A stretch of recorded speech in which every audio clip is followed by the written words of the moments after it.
Hello, welcome back to my YouTube channel. ഇന്ന് ഞാൻ നിങ്ങൾക്ക് തംബ്നെയിൽ കണ്ട പോലെ തന്നെ കൂടോത്രം അല്ലെങ്കിൽ വിളിച്ചു നേർച്ച, ചെയ്ത്ത് ദോഷം, ആഭിചാരം പോലുള്ളവ നിങ്ങൾക്ക് ഏറ്റിട്ടുണ്ടോ എന്ന് കണ്ടുപിടിക്കുന്നതിന് വേണ്ടിയിട്ടുള്ളൊരു കാര്യമാണ് ഈ വീഡിയോയിൽ ചെയ്തിരിക്കുന്നത്. അതേപോലെ തന്നെ അങ്ങനെ ഏറ്റിട്ടുണ്ടെങ്കിൽ അതിനുള്ള പരിഹാരം എന്താണ് എന്നുള്ളതും കൂടെ ഞാൻ ഇതിനകത്ത് ഉൾപ്പെടുത്തിയിട്ടുണ്ട്. നമുക്കെങ്ങനെ സ്വയം കണ്ടെത്താം എന്നുള്ളതാണ്, എങ്ങനെ സ്വയം പരിഹാരം നടത്താം എന്നുള്ളതാണ് ഇതിനകത്ത് ഉൾപ്പെടുത്തിയിട്ടുള്ളത്.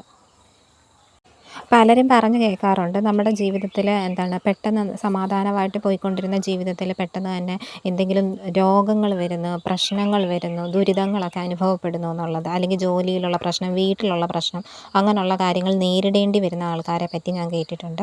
അപ്പം ഇത് കൊണ്ടാണോ അല്ലെങ്കിൽ എന്തെങ്കിലും തരത്തിലുള്ള കൂടോത്രം, ചെയ്ത്ത് ദോഷം, ആഭിചാരവോ വിളിച്ചു നേർച്ച മൂലമോ വന്നിട്ടുള്ളതാണോ എന്നറിയാം. അത്തരത്തിലൊക്കെ സംശയമുള്ള ആൾക്കാരുണ്ട്. അപ്പം നമുക്ക് നോക്കാം എങ്ങനെയാണ് ഇത് ചെയ്യുന്നതെന്നുള്ളത്.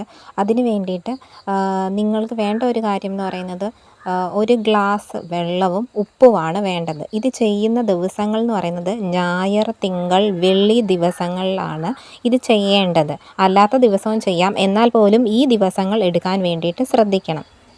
സന്ധ്യാനേരത്ത് നിലവിളക്ക് കത്തിച്ചു വെച്ചതിന് ശേഷം ഒരു സ്പൂൺ ഉപ്പ്, അത്രയും മതിയാവുമേ, ഒരു സ്പൂൺ ഉപ്പ് കയ്യിൽ മുറുകെ പിടിച്ചുകൊണ്ട് ഞാൻ ഈ പറയുന്ന മന്ത്രം നിങ്ങൾ പ്രാർത്ഥിക്കണം. അത് 3 തവണ നിങ്ങളെ ഒഴിയണം. 3 തവണ ഒഴിയുമ്പോഴും ഈ മന്ത്രം നിങ്ങൾ ചൊല്ലേണ്ടതാണ്. മന്ത്രം ഇതാണ്. 3 തവണ ഒഴിയുമ്പോഴും 3 തവണ ഈ മന്ത്രം ചൊല്ലി വേണം ഒഴിയാൻ. മന്ത്രം ഇതാണ്: ഓം ശ്രീ മഹാകാളികായേ നമഃ. ഇതൊരു വ്യക്തിയിലാണെങ്കിൽ ആ വ്യക്തിയെ 3 തവണയും, വീടിനാണെങ്കിൽ വീടിന് പുറത്തിറങ്ങി 3 തവണ ഒഴിയണം. അതിന് ശേഷം നമുക്ക് ഈ ഉപ്പ് ഈ ഗ്ലാസ് വെള്ളത്തിലേക്ക് ഇടാം. ശേഷം വടക്ക് കിഴക്ക് മൂലയിലേക്ക്, അല്ലെങ്കിൽ ഈശാന കോണെന്ന് പറയും, അവിടെ നമുക്ക് വെക്കാം. ഇത് വെളിയിലോ അകത്തോ വെക്കാം. അകത്ത് വെക്കുന്നതായിരിക്കും നല്ലത്. അതിനുശേഷം 48 മണിക്കൂറിന് ശേഷമായിരിക്കണം ഈ വെള്ളം നമ്മൾ നോക്കേണ്ടത്. അത് നമുക്കറിയാം, ഉപ്പിട്ട് കഴിയുമ്പം ചിലപ്പം ഒരു നാരങ്ങയുടെ വെള്ളം പോലെ ഇരിക്കാറുണ്ട്, ആ ഒരു കളറിലേക്ക് മാറാറുണ്ട്. അതാണെങ്കിൽ നിങ്ങൾക്ക് അത് ബാധയോ ദോഷങ്ങളൊന്നും ഏറ്റിട്ടില്ല എന്നാണ്.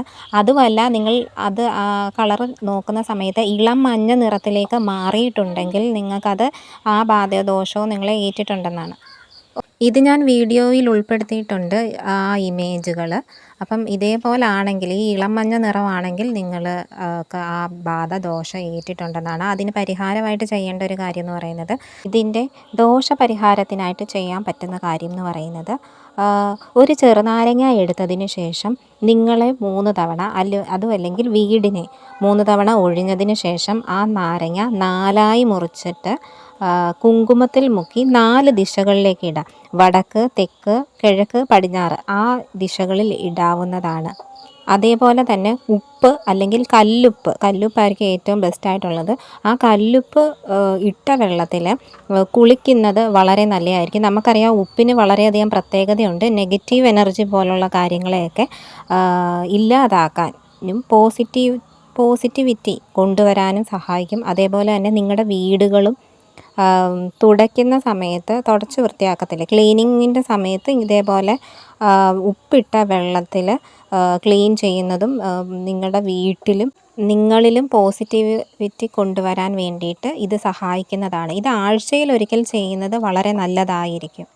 നിങ്ങൾക്ക് കണ്ണേറ്, ദൃഷ്ടിദോഷം ഇതേപോലുള്ളതൊക്കെ ഉണ്ടെങ്കിൽ പോലും അത് ഒഴിഞ്ഞു പോവാൻ നല്ലതാണ്. അപ്പോൾ ഇത്രയേ ഉള്ളൂ വീഡിയോ. എൻ്റെ വീഡിയോ ആദ്യമായിട്ടാണ് കാണുന്നതെങ്കിൽ എൻ്റെ ചാനലൊന്ന് സബ്സ്ക്രൈബ് ചെയ്ത് സപ്പോർട്ട് ചെയ്തേക്കണേ. Thank you for watching.